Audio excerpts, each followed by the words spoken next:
Bon dia. Hi ha molta gent que confon els termes fluorescència amb fosforescència. Avui intentarem fer un experiment per tal d'aclarir.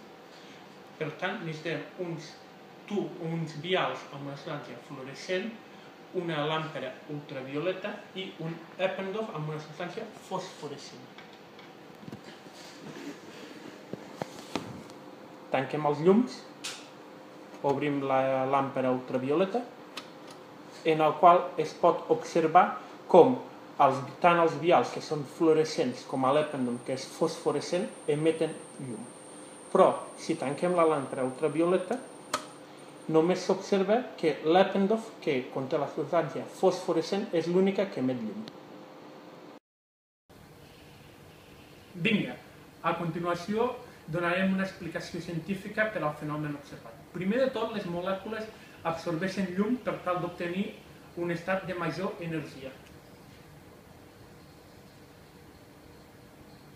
Aquest estat de major energia ha de retornar a l'estat fonamental i ho pot fer per diferents vies. Una d'elles és la fluorescència, que és el retorn d'aquest mateix estat excitat a l'estat fonamental amb l'emissió de llum.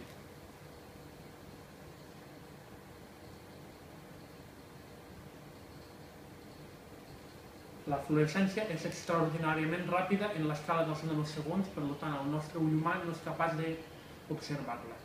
En el cas de l'experiment és quan hem apagat la llum, en els vials s'ha observat que han deixat d'emetre.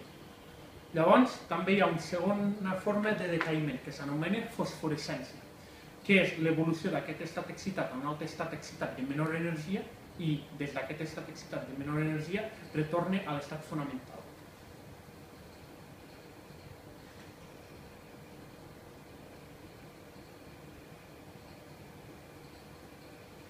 Aquesta emissió de llum és extraordinàriament més lenta, en l'ordre de segons, minuts, hores, i per tant el nostre ull humà és capaç de detectar.